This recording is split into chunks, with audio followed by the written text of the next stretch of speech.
Christy, I'm going to kick it off with you and put you on the hot seat first. So can you explain and walk us through what makes coordinating multiple payment sources, PFML, STD plans, company paid plans so difficult? Yeah. So there's so many things, unfortunately. I mean, I think payments in general are complicated, but then you add all the different layers and it just creates even more complexity. And then, of course, there's compliance pieces on top of it, which I know Lori will talk about in a little bit. But I mean, I think if we take even like the most complex situation is, if you have a company leave plan, a paid family medical leave, and also a short-term disability policy all running together, in many scenarios, there's 3 different entities involved on top of the employee. So your short-term disability could be, being managed and paid by an insurance carrier. And then your paid family medical leave could be coming from the state.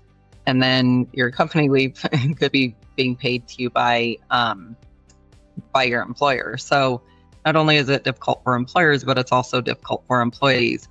And from, like if we take that situation and if we think about the carrier and the employer, they're trying to figure out, okay, what do I need to offset, the disability as an example with the paid family medical leave payment, and does the company paid leave plan offset it, or does that run on top of it? If it runs together, how does the carrier get that information from the employer? And then just hoping that the employee is also sending in the information about the paid family medical leave payment so that those offsets can be done correctly.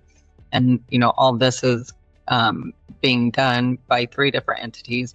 Even if you consolidate a couple of those, even if you consolidated your STD and your paid family medical leave together, that's still complicated. Or even if all 3 are together, you're still trying to figure out where's the offsets coming from, especially when it comes to the paid family medical leave. If it's being paid through the state, the carrier and or the employer, depending on who's paying, still has to get that information to understand the offset piece. So there's so many different tentacles, and it could be a different, in my mind, it seems like a jigsaw puzzle every time, because it could be different depending on what the person is out for, and also how the payments are being managed within a specific organization.